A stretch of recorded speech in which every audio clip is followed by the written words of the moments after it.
This is COVID-19 Seattle. I'm Dave Ross. And I'm Aaron Granillo. This was our first weekend of mandatory mask wearing across Washington. Dave, did you see anyone arrested out there for not obeying the order? Not a single person. I was contemplating a citizen's arrest, Aaron, but the guy was bigger than me. Dave, who's not bigger than you? Sorry. I'm sorry. Fair enough. Okay. Guilty as charged. Yeah.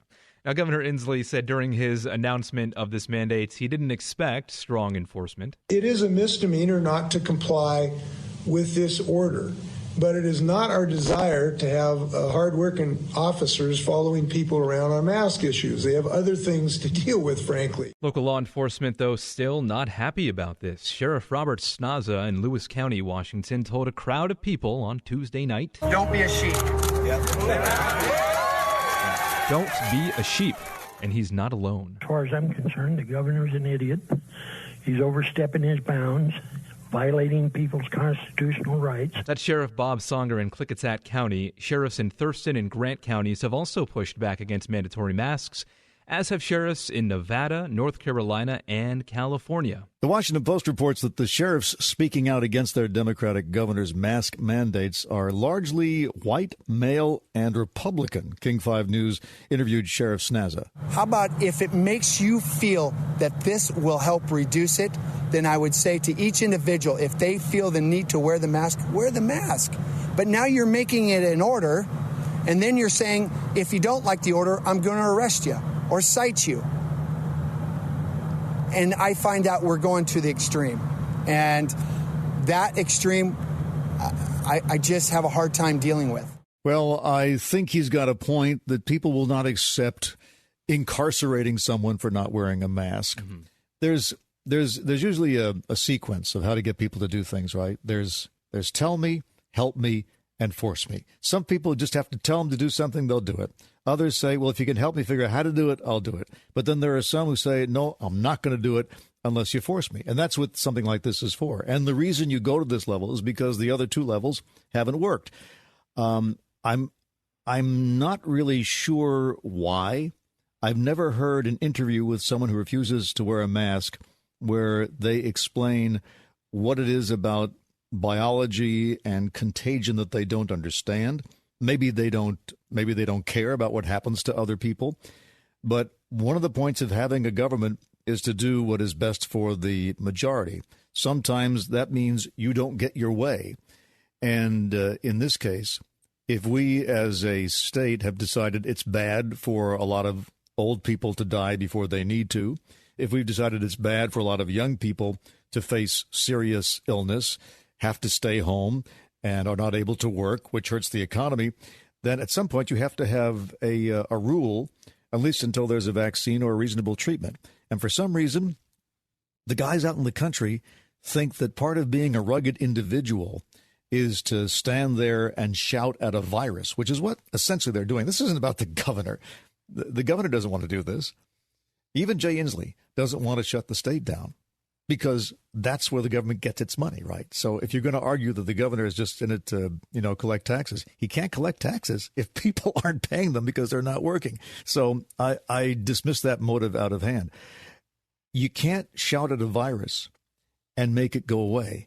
In fact, by shouting at the virus, you're spreading more of it. That's how insidious it is. So all I can say is go ahead and you run your county that way, but I don't want you coming here. And I guess if at some point we have to have checkpoints from county to county based on how various local sheriffs are behaving, then that's what we're going to have to do. If you think wearing a mask is oppressive, how about having to show your ID when you cross the county line? This got me so frustrated that I do something I hardly ever do for reasons you are soon going to appreciate. I decided that this mask issue was so controversial and my views on it were so strong that in order to moderate the reaction, to sort of defuse it, I would try to add a dose of humor by bringing out my ukulele. Here we go. We can finally go out in the open. We can dance, we can drink and have fun. But before we go out with our nose and our mouth, there is just one more thing to put on. And it's our itsy bitsy teeny weeny very manly face bikini. That's the order we all must obey. You hang the thing from ear to ear, and when you look into the mirror, both Both your ears, they stick out all the way. And forever, that's how they will stay. And that's why people hate the government. Olé. A face bikini? I don't know if that's going to hurt or help the cause, Dave. I know, there are a lot of manly people out there who don't want anything associated with a bikini on their body. Well, that's their problem. I'm perfectly happy to wear my face bikini. I was going to call it a mouth undie, but I was told that was probably not in good taste. So I'm going to stick with face bikini. I would actually prefer a face tank suit because that will cover more of your face. But if you want to get by with the minimum, I've got a nice little model I can show you. No county in Washington state is going to be cleared for Phase 4 anytime soon. Here's Kiowa Radio's Hannah Scott. More than 900 new coronavirus cases were reported in Washington over the last 2 days, bringing the total number of cases since the start of the pandemic to 31,752. 1,310 people have died.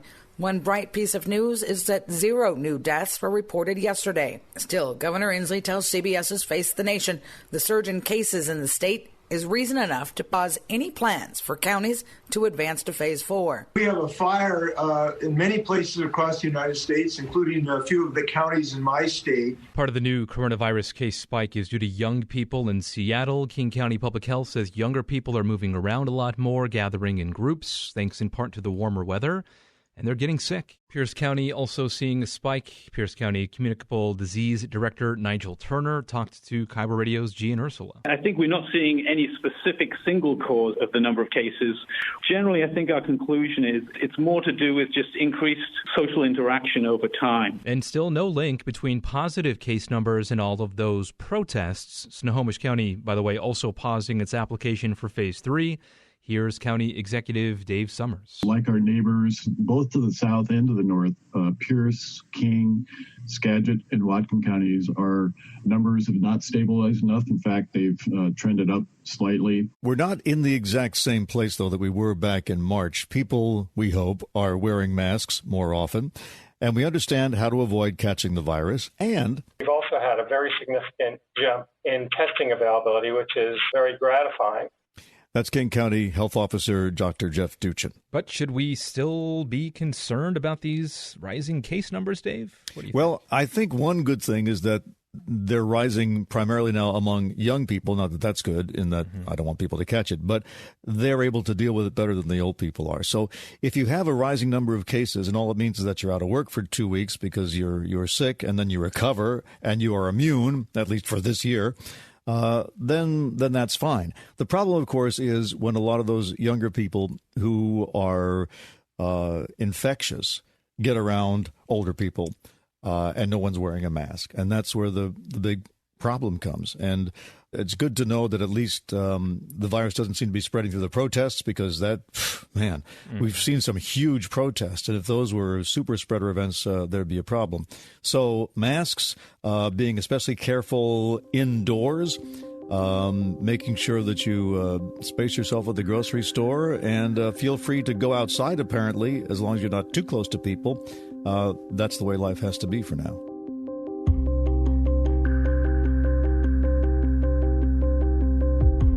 We will be back tomorrow and every day after with a 10-minute rundown of the daily local news. You can subscribe to this podcast. You can also find our news coverage on mynorthwest.com or listen live at 97.3 FM.